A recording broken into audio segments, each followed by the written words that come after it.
Shalom, selamat pagi Bapak Ibu yang kekasih di dalam Tuhan. Kita jumpa lagi dalam Renungan Harian Toraya, edisi Jumat 10 April tahun 2026. Sebelum kita melakukan aktivitas pagi ini, mari kita membaca dan mendengarkan firman Tuhan. Mari kita berdoa. Segala puji dan syukur kami angkat kepadamu Tuhan, oleh karena kasih dan penyertaan Tuhan yang tidak pernah meninggalkan kami. Mengawali pagi ini Tuhan, kami rindu untuk membaca dan mendengarkan firman-Mu. Berfirmanlah kepada kami Tuhan, karena kami siap untuk mendengarkan.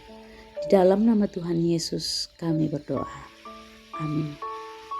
Pembacaan pagi ini dari 1 Korintus 15 ayat 1 sampai ayat 11. Firman Tuhan, kebangkitan Kristus. Sekarang saudara-saudara, aku mau mengingatkan kamu kepada Injil yang aku beritakan kepadamu dan yang kamu terima dan yang di dalamnya kamu teguh berdiri.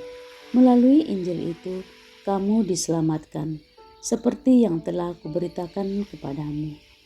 Asal kamu teguh berpegang padanya, kecuali kalau kamu telah sia-sia saja menjadi percaya. Sebab yang sangat penting telah kusampaikan kepadamu, yaitu apa yang telah kuterima sendiri. Ialah bahwa Kristus telah mati karena dosa-dosa kita sesuai dengan kitab suci, bahwa ia telah dikuburkan, dan bahwa ia telah dibangkitkan pada hari yang ketiga sesuai dengan kitab suci, bahwa ia telah menampakkan diri kepada Kefas dan kemudian kepada ke-12 muridnya. Sesudah itu ia menampakkan diri kepada lebih dari 500 saudara sekaligus. Kebanyakan dari mereka masih hidup sampai sekarang, tetapi beberapa di antaranya telah meninggal. Selanjutnya ia menampakkan diri kepada Yakobus, kemudian kepada semua rasul.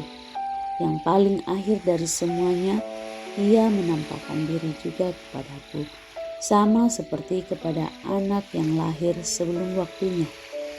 Sebab akulah yang paling hina dari semua rasul, bahkan tidak layak disebut rasul karena aku telah menganiaya jemaat Allah.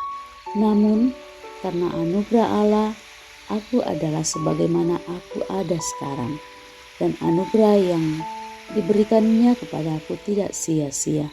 Sebaliknya, aku telah bekerja lebih keras daripada mereka semua. Tetapi bukan aku, melainkan anugerah Allah yang menyertai aku. Sebab itu, baik aku maupun mereka, demikianlah kami mengajar dan demikianlah kamu menjadi percaya. Amin. Yang menjadi tema renungan kita di pagi ini adalah dari runtuh menjadi utuh, ia turok pokna lasule dibakrui. Setiap orang pernah mengalami masa runtuh saat gagal, jatuh dalam dosa, atau kehilangan arah. Paulus pun mengalaminya. Ia yang dulu menganiaya jemaat merasa tidak layak. Namun kasih karunia Kristus menjumpainya dan mengubah segalanya. Dalam 1 Korintus 15 ayat 3-4, ia menegaskan inti Injil. Kristus mati karena dosa kita dan bangkit pada hari yang ketiga.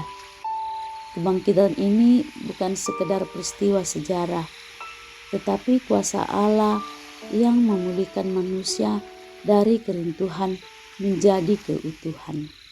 Paulus menyadari bahwa hidup barunya lahir dari kasih karunia. Dalam bahasa Yunani, charis berarti anugerah yang tidak layak diterima, namun diberikan dengan cuma-cuma. Charis bukan hanya pengampunan, melainkan kuasa Allah yang aktif membaharui hidup dan memberi arah baru. Karena itu, ia berkata, kasih karunia Allah tidak sia-sia dalam diriku. Ayat 10. Kuasa yang sama kini bekerja dalam setiap orang percaya. Roh yang membangkitkan Kristus juga membangkitkan hati yang hancur dan pengharapan yang padam.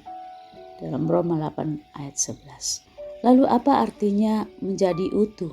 Utuh berarti dipulihkan dalam kasih Allah.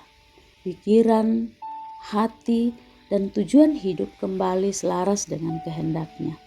Utuh bukan berarti sempurna tanpa cacat, melainkan hidup yang dibaharui kembali oleh kasih karunia.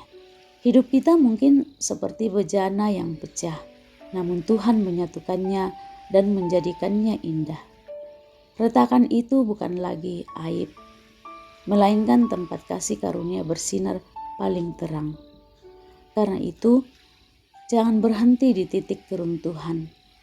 Dalam Kristus yang bangkit, keruntuhan bukan akhir, melainkan awal dari keutuhan baru. Kasih karunia tidak menghapus retakan, tetapi menjadikannya bukti nyata bahwa Allah mampu memulihkan yang runtuh menjadi utuh. Haleluya. Amin. Mari kita berdoa. Bapa yang Maha Kasih di dalam surga, kami boleh bersyukur, boleh membaca dan merenungkan sebagian kecil dari firman-Mu. Tolong kami untuk hidup dalam kasih karunia-Mu, seperti Paulus yang mengakui bahwa kehidupannya adalah anugerah-Mu saja. Ubah hidup kami, agar kami hidup bukan untuk diri sendiri, melainkan hidup untuk memuliakan-Mu. Tuhan, mengawali pagi ini Tuhan, kami mohon segala pergumulan kami serahkan ke dalam tangan-Mu. Kami percaya bahwa rencana-Mu indah di dalam kehidupan kami. Terima kasih Tuhan, ampuni segala dosa dan kesalahan yang telah kami perbuat melawan kehendak-Mu. Di dalam Kristus Yesus kami berdoa. Amin. Demikianlah renungan kita pagi ini. Tuhan Yesus memberkati.